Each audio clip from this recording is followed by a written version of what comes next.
DW. Maoni.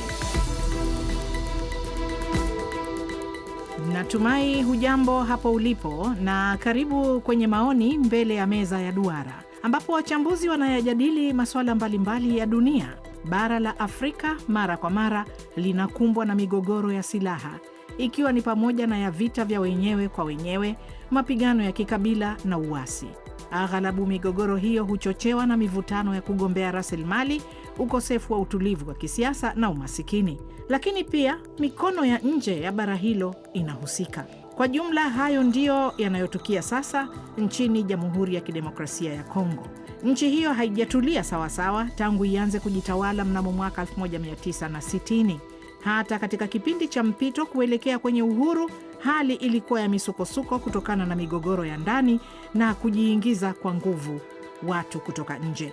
Kuibuka tena kwa mgogoro mashariki mwa nchi hiyo kumeirudisha Kongo katika vichwa vya habari duniani. Waasi wa M23 wameivamia sehemu hiyo na wanaendelea kuidhibiti. Na wakati serikali ya Kongo inapambana na waasi hao, Rais wa zamani Joseph Kabila, anayetuhumiwa kuwaunga mkono waasi hao, amekwenda katika eneo la mashariki mwa Kongo. Maana yake ni nini? Na hasa baada ya bunge kumvua Kabila hadhi ya kisheria ya kumkinga dhidi ya mashtaka. Ni kwa kiasi gani matatizo ya Kongo yanatokana na Wakongo wenyewe, na kwa kiasi gani yanatokana na watu au nchi za nje? Je, Kongo itaweza kutulia? Washiriki kwenye meza hii ya duara watayajibu maswali hayo na mengine pia. Na sasa napenda kuwatambulisha kwenu washiriki wetu wa leo kwenye meza hii ya duara. Kutoka jijini Kinshasa nchini Jamhuri ya Kidemokrasia ya Kongo, nimebahatika kumpata Mheshimiwa Amisi Makutano. Yeye ni mbunge wa chama kinachotawala cha UDPS. Huko nchini Afrika Kusini yupo nasi leo hii Nixon Katembo, mchambuzi wa masuala ya kisiasa. Namkaribisha hapa Mali Ali, yeye ni mchambuzi wa masuala ya kisiasa. Yeye yuko mjini Paris nchini Ufaransa. Na huko jijini Kinshasa yuko pamoja nasi Barnabe Milingano, kiongozi wa chama kinachowaunganisha Wakongomani kwa ajili ya mabadiliko, kinachofungamana na rais wa zamani Joseph Kabila. Na hapa studio za DW mjini Bonn, Ujerumani, ninaye mwenzangu Saleh Mwanamilongo. Mimi ni mwenyekiti wako Zainab Aziz. Swali langu la kwanza kabisa nafikiri nalielekeza kwako Bwana Katembo. Mivutano ya hivi sasa nchini Jamhuri ya Kidemokrasia ya Kongo inaiweka wapi nchi hiyo? Mivutano ya sasa inayoonekana kuiweka nchi ya Jamhuri ya Kidemokrasia ya Kongo katika hali tete, ambako licha ya jitihada za kuwepo na mazungumzo kati ya waasi na serikali ya Kinshasa, pamoja na mkataba ambao umetaja kuwa utasainiwa na serikali ya Kinshasa pamoja na Marekani ili vita hivyo visitishwe, pamoja na serikali ya Rwanda, inaonekana kurejea kwake rais wa zamani wa nchi kunaweza kusababisha mfurikano zaidi ndani ya nchi hiyo. Na kwangu mimi naona hii itakuwa si hali njema kwa taifa hilo na raia wake kuendelea kutaabika kutokana na madhara ya vita, na hata wale ambao wanafariki katika mapigano ya moja kwa moja kati ya waasi na makundi mengine mbalimbali nchini humo, ikiwemo serikali ya Kinshasa. Labda naweza kuuliza swali hili Sale, pengine unaweza kulijibu. Nini hasa ambacho ni kiini cha migogoro ya nchini Kongo? Kwa kweli vyanzo vya mgogoro wa Kongo ni vingi. Kwanza ni swala hilo la nidhamu kwa Wakongomani wenyewe, kwa sababu Wakongo zaidi uzalendo bila shaka umezungumzwa tu wakati maslahi ya kila mmoja yamekuwa yametekelezwa, lakini kwa kiasi kikubwa Wakongomani wengi wanakuwa pahali pa kutetea maslahi kwanza ya kitaifa. Wengi wao wanasiasa wamekuwa hasa zaidi wakitetea maslahi yao wenyewe, na hicho toka uhuru kimechangia kwa aina moja ama nyingine kukosesha usalama nchini humo, kwa sababu kumekuwa na migawanyiko mingi sana, si tu ya kikabila, lakini hasa zaidi ya kisiasa, na ambayo inachochewa zaidi pia na utajiri wa nchi hiyo. Kwa hiyo ukosefu wa jeshi lililoimarika pia umekuwa ni chanzo kingine cha machafuko ya Kongo, kwa sababu huwezi kuwa na utajiri mkubwa kama huo ama mwingi na baadaye hauna uwezo wa kuweza kudhibiti mipaka ya nchi yako. Kwanza ni udhaifu pia wa mamlaka ya kisheria nchini humo.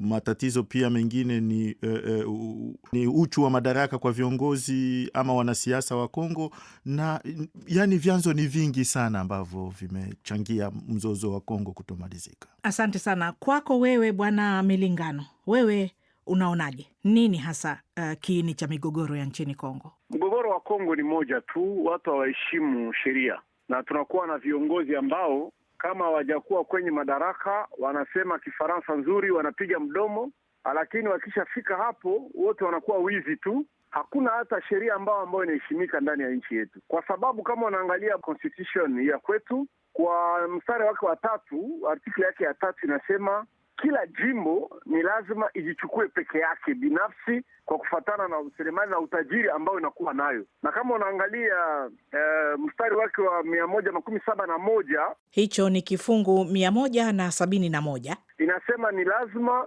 tutawanyishe uongozi wa serikali mkuu na tutawanyishe vile vile uongozi wa majimbo. Na kama unaenda kumstara 175, na hiki ni kifungu cha 175 kulingana na katiba ya Jamhuri ya Kidemokrasia ya Kongo.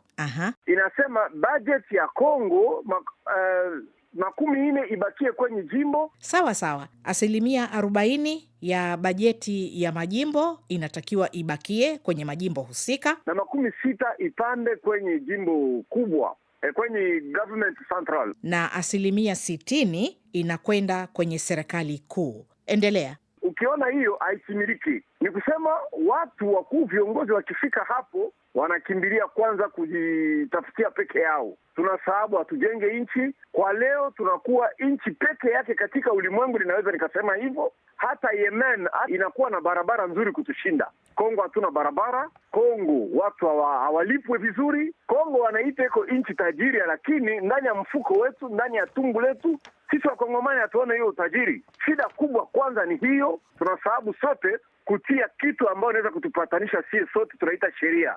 Kongo hatuheshimu constitution na hatuheshimu sheria za nchi. Ni maneno yake hayo Barnabe Milingano, anasema ni kutokana na ukosefu wa kuheshimu sheria ndio maana hicho kinakuwa ni chanzo cha matatizo haya yote nchini Kongo. Mheshimiwa Amisi Makutano wa chama kinachotawala nchini Kongo cha UDPS, tusikie mchango wake. Asante sana.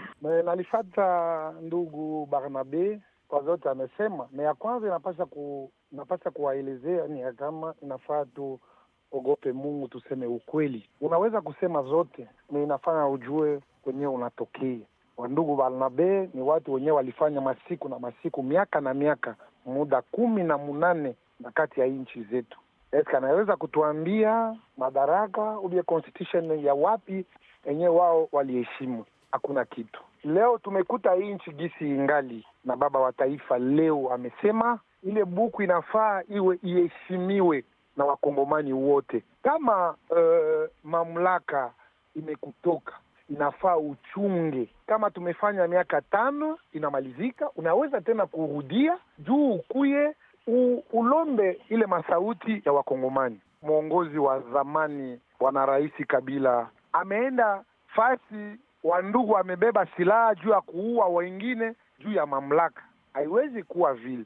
Kwa hivyo mheshimiwa, unaona wewe hicho ndicho chanzo cha migogoro nchini Kongo? Ndiyo, ni Wanyarwanda. Mesa walifika kwetu, waliona vyote tumekuwa nazo, walitosha tamaa zabo ya kuikala nchi mwetu. Kama unapenda kuikala ku nchi za watu, inafaa uheshimu sheria za ile mwingine kwenye unaweza kuikala. Wamefika, wametia silaha mbele, wameiba, wamebeba vyote vinavyokuwa chini ya udongo za Kongo. Si leo tuko naona kama uongo wote Wanyarwanda wiko nasema ndio uongo wote. Wale Wakongomani wote wamekuwa kule Goma, Bukavu na wandugu zetu zote wamekuwa pembeni za Kabila, wamesema neno moja. Sisi tumeona ya kama mwingine yetu inapasha kuwa na wale wenyewe tunawaita wapatrioti, kwani tunayo Kongo. Kama hatuna Kongo hatutakuwa Wakongomani. Naomba nimgeukie Ali Mali hapo Paris, Ufaransa. Kutokana na hayo walioeleza washiriki wengine, nadhani bila shaka itakuwa vizuri tuzungumzie kidogo juu ya waasi wa M23. Unadhani watu hawa wametokea wapi na wana malengo gani, na nguvu zao zinatokana na nini au zinatokana na nani? Watu hao M23 labda hilo ni jina tu, lakini kabla ya kuwa M23 waliitwa wa CNDP.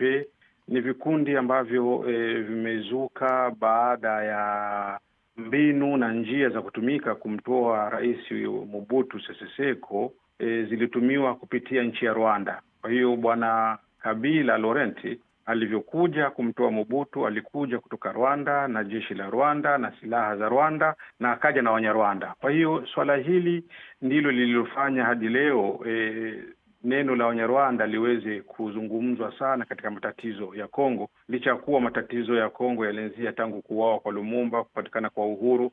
Matatizo hayo yalikuwepo, lakini swala la M23 ni kundi ambalo sana linahusisha mikataba ambayo mpaka leo imebaki kwa hali ambayo haifahamiki, mikataba yenyewe ambayo Bwana Laurent Kabila yeye hayati aliweza kusaini na Rwanda ili waweze kumfikisha madarakani.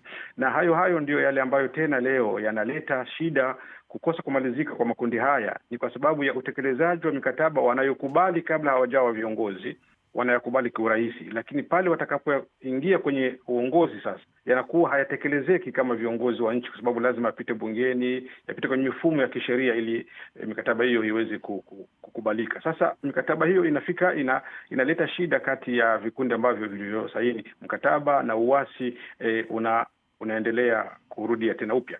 Kwa sasa hivi nikizungumzia M23 kwa nini iliyopo, kwanza tukumbuke uchaguzi ulifanyika 2018, chama cha UDPS cha Bwana Tshisekedi hakikushinda uchaguzi. Aliyoshinda ni Bwana Martin Fayulu, lakini kwa kuwa alikuwa ni tishio kwa Bwana Kabila kwamba angechukua nchi, basi Kabila labda angeishia korokoroni. Bwana Kabila akawa kaona hofu ya kumkabidhi, kutendea haki wa Kongomani, kumpa mshindi wa halali, ndio akaingia mkataba na Bwana Tshisekedi ili apewe madaraka kwa madhumuni ya kumlinda. Lakini umeona kama na mkataba huo haujaingia bungeni, na UDPS wanajua mkataba huo, licha kusema kwamba sheria hazihisimishwi, lakini mikataba iliyofikisha UDPS Bwana Tshisekedi kwenye utawala ni mikataba ambayo inatakiwa ifahamike, na ndiyo sababu inamfanya leo Bwana Kora Inanga ambaye ndio alikuwa mkuu wa tume ya uchaguzi kuweza kumtangaza Bwana Tshisekedi kama rais, hali ya kuwa ni kinyume na matakwa ya Wakongomani.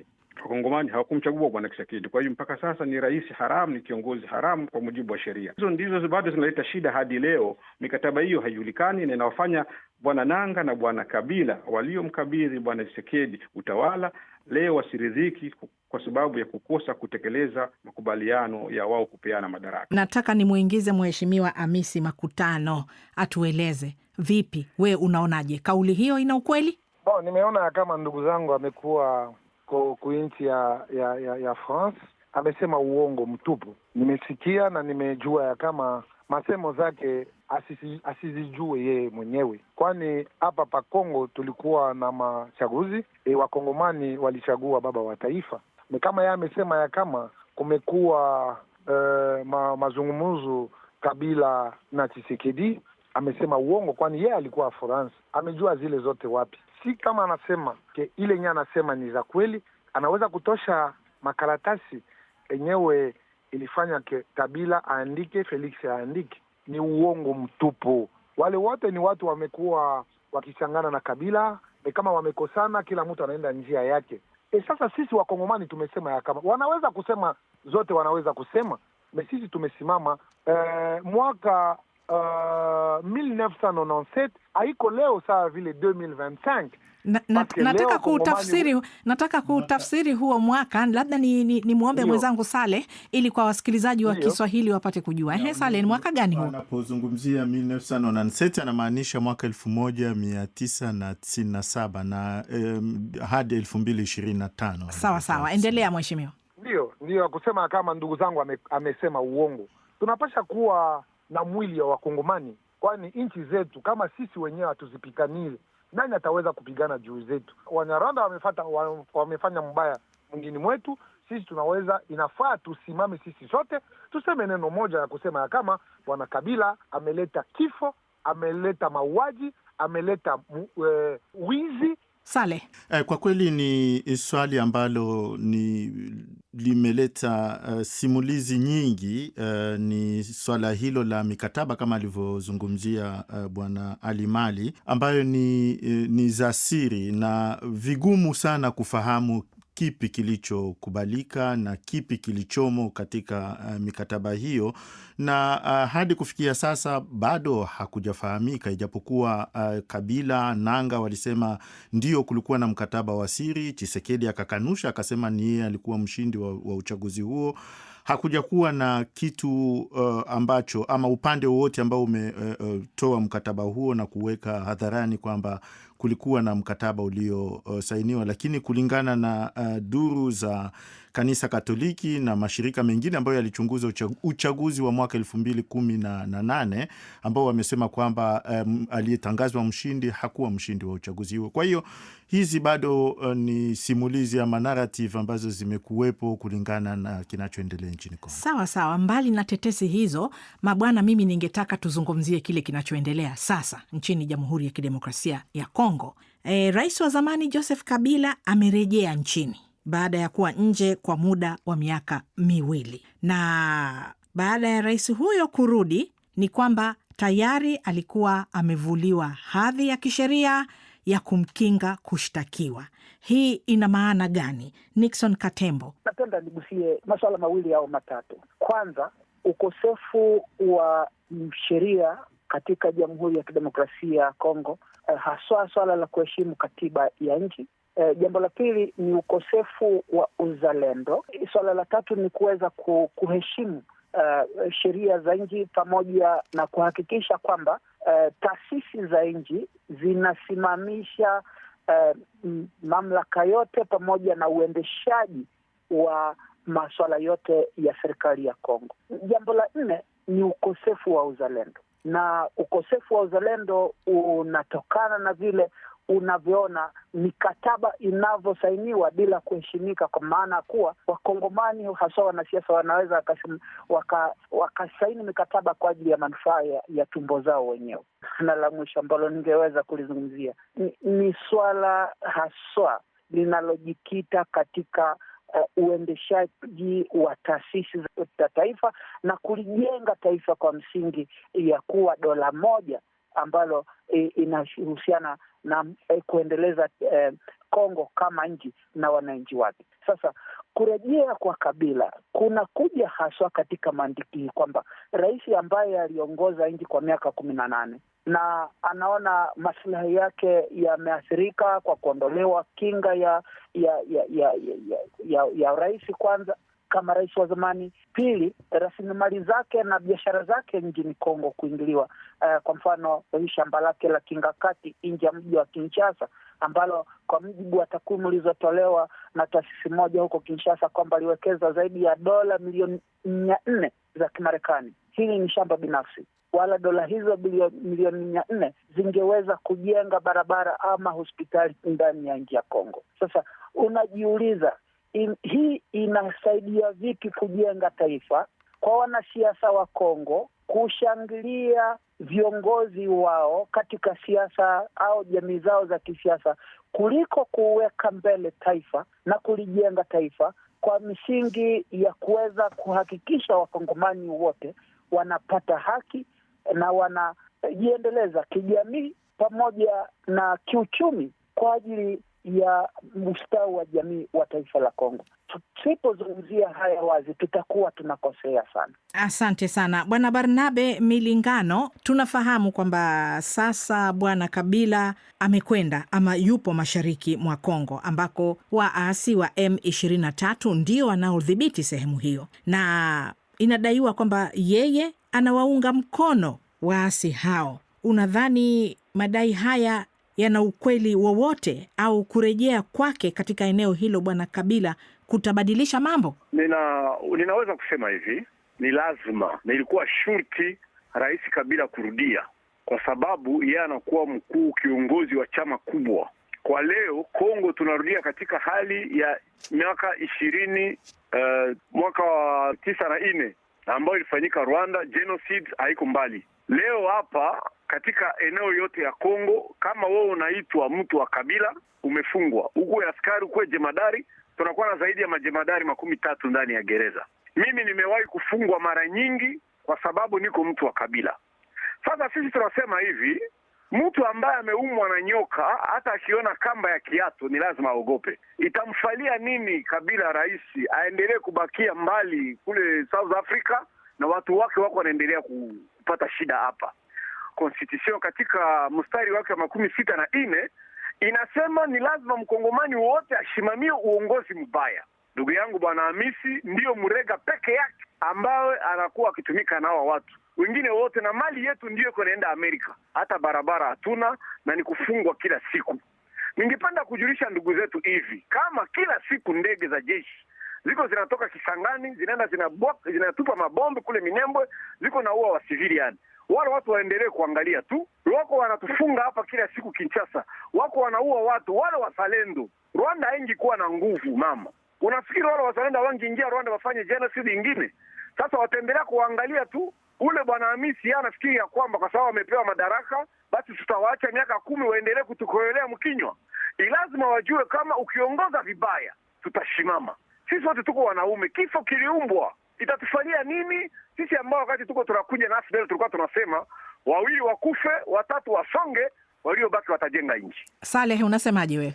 Kwa kweli kumekuwa na mengi ambayo yamekuwa yakiendelea kuhusu kurejea kwa rais wa zamani Joseph Kabila. Kwa kweli ni swali ambalo hadi sasa halijafahamika madhumuni ya kurejea kwake kwenye upande huo, na serikali kuanzia Rais Tshisekedi mwenyewe kwa zaidi ya mwaka mmoja sasa amekuwa akimtuhumu mtangulizi wake kwamba amekuwa akiwaunga mkono waasi hao. Na tukigusia aliyoyasema Bwana Milinganyo kuhusu kwamba ni Bwana Mheshimiwa Hamisi Makutano ndio mtu wa kabila lake pekee anayefanya kazi na Tshisekedi, sidhani kwamba kuna ukweli hapo, kwa sababu kuna watu wa mashariki. Alitaka kuzungumzia watu wa mashariki. Kuna wengi ambao wako kwenye serikali kama vile spika wa baraza la bunge ametokea pia jimbo moja na yeye Bwana Milinganyo, na pia Bwana Makutano na huko mashariki, na pia kuna spika wa baraza la Senate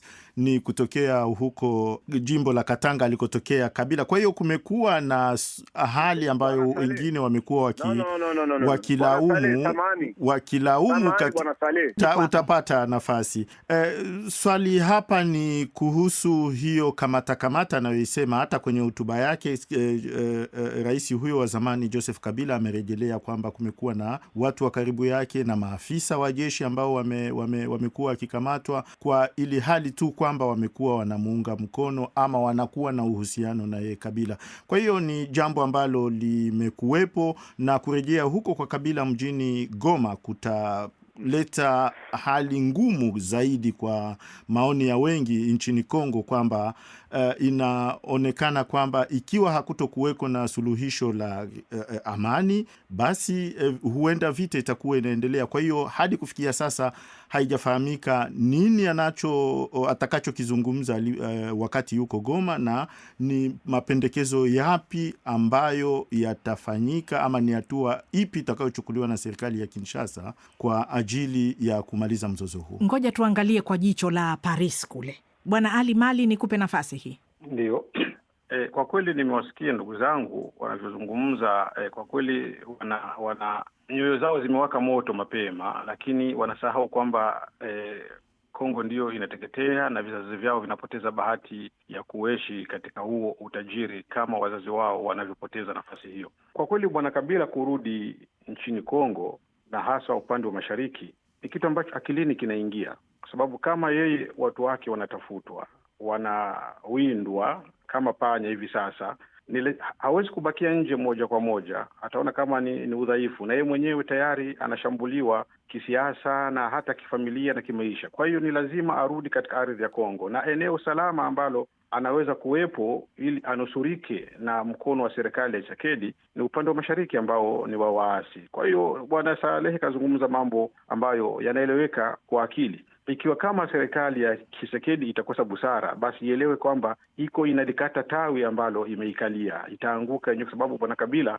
ni mtu katawala miaka 18 na ni mtu ambaye ana mkono mrefu pia wa kidiplomasia, na hata ndani ya Kongo ana nguvu. Kwa hiyo kama Kabila kaja kuikaa Goma kwa nia ya kujitetea na yeye ili atumie nguvu na yeye kumpiganisha Bwana Tshisekedi, ni wazi kwamba aelewe vita itazidi ile ambayo tulikuwa tumesikia ya kauli ya kuitaja Rwanda, kwa sababu itakuwa tayari ni ya Bwana Kabila na wanajeshi ambao aliwaongoza muda mrefu tangu angali jeshini, na hata wale wote ambao walifuata sera zake na chama chake katika miaka 18. Kwa hiyo Kongo itaingia zaidi hatarini zaidi ya umri wake wote ambao umekwisha tokea, labda turudi kule kwenye miaka ya 60 na wakati wa Bwana Mobutu na waasi. Kwa hiyo Kongo iko hatarini, na hii yote ni kwa sababu ya kukosa uwajibikaji na busara katika utendaji wa mambo ya umma kwa mujibu wa sheria. Kile kinachoendeka, watu wana tamaduni ambazo kwa kweli ukilinganisha na karne hii tukoepo, unaweza kuwashangaa Wakongomani, mila na desturi ambazo wanaonyesha Kongomani ni kiasi kwamba unaweza kusema elimu haziwasaidii kitu. Leo watu wote wameamka dunia leo. Ni kwa sababu gani? Bado Wakongomani raia wanawatii viongozi ambao ni wadhalimu, viongozi ambao hawasaidii kitu. Lakini huwezi kuona Wakongomani wanaandamana, Wakongomani wanafanya revolution, mapinduzi yoyote ili wadhihirishe maumivu yao ya mateso. Hakuna. Lakini hotuba zao ukizisikia sana, hotuba za kisiasa hazitofautiani na mimbo ya muziki ambayo wanamuziki wa Kongo wanaimba. Ni hotuba za kuridhisha, maneno mazuri, lakini kiutendaji kabisa sio hotuba za kisiasa ambazo zinatengeneza. Leo serikali ya Bwana Tshisekedi inahatarisha kabisa kuigawa Kongo kwa upande wa mashariki kwa wasema Kiswahili na upande wa magharibi, kwa sababu tayari watu ambao wanasema Kiswahili, fununu na habari zinatembea kwamba Kinshasa, upande wa Kinshasa haonekani vizuri. Hili linaweza likafanya tena kundi liwe kubwa nyuma ya Bwana Kabila na mashariki, na hata hawa wazalendo huku mashariki ambao bado wanashikilia msimamo wa kuunga mkono serikali, wakaiacha serikali na hali ikawa nchi kajikuta imegawanyika kabisa mashariki na magharibi kwa vipande viwili. Kwa hiyo hii ni hatari sana. Kama hakutakuwa mazungumzo ya ndani ya Wakongomani wote bila kutengana, waache kauli za ukabila, hazisaidii kitu. Anayetangaza ukabila katika siasa ni wazi kwamba kaishiwa na sera za maendeleo. Hiyo ni hatari ambayo ipo Kongo, na kama busara haitotumika na Kongo ikasaidiwa, basi Kongo inaelekea kwenye hatari zaidi ya hii ya M23. Mabwana, wadau wa kimataifa wametoa wito wa kusimamisha mapigano na kufanyika mazungumzo nchini Jamhuri ya Kidemokrasia ya Kongo. Tumeona Marekani, Qatar zimejaribu kusuluhisha. Je, jumuiya ya kimataifa inaweza kuwa na dhima yoyote katika juhudi za kuutatua mgogoro wa nchini Kongo? Mheshimiwa Amisi Makutano. Mazungumzo yote ni vizuri juu tupate amani. Kia lazima ukaangalia wandugu wamebeba silaha. Ni wamebeba silaha, zote wamesema kule zimetoka Rwanda, sio vyao peke yao. Hapana. Zote wamesema kule Qatar zimetoka Rwanda. Sasa na kipindi gani sisi Wakongomani tutaangaliana? Nilifuata ndugu zangu moja amesema siku gani tutasimama juu tuseme ya kama hatunazo barabara, hatunazo makazi, maisha haiko nzuri, tuwaambie wakuu wa kusema ya kama politication yetu inapasha ibadiliki. Itakuwa siku gani? Tumekuwa pale kwa kubeba silaha juu ya kusema ya kama Kagame amesema. Tumebeba silaha kwani Kabila inafanya arudie. Tumebeba silaha kwani Corneille Nangaa amelomba wampatie matarehe minie yake, walimunyang'anya. Sisi tumesema tunapasha kuwa kubaraza, wamesema maneno zote, tumetetea zote. Ule wa mubaya anaitika kama mimi nilifanya mubaya, tuangalie mbele. Kwa mimi nimeona kama ni ya muhimu, hakuna shida. Nixon Katembo, juhudi hizi za kuutatua mgogoro wa nchini Kongo, na katika juhudi hizo za kuleta amani ya kudumu, unafikiri Waafrika wenyewe wanaweza kufanya nini, ikiwa ni pamoja na nchi jirani, Umoja wa Afrika pamoja na mashirika ya kikanda ya barani Afrika? Lazima kuwe na nia ya kisiasa kuweza kutafuta ufumbuzi na utatuzi wa mgogoro ulioko nchini Kongo. Hilo ni moja. Jambo la pili, lazima kuwe na nia ya kisiasa pamoja na moyo wa uzalendo wa kujenga taifa la Kongo na liwe taifa ambalo linaheshimika katika jamii ya kimataifa.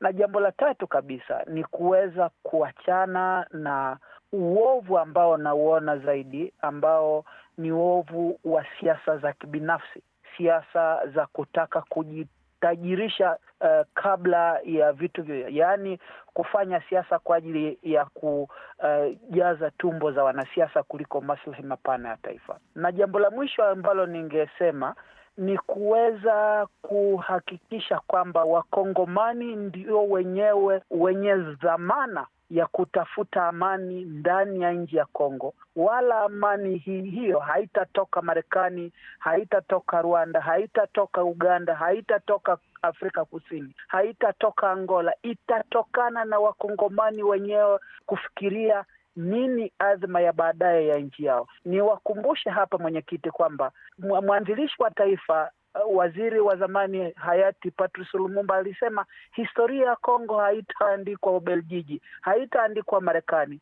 haitaandikwa katika miji mikuu ya Ulaya wala Marekani, lakini itaandikwa na Wakongomani wenyewe.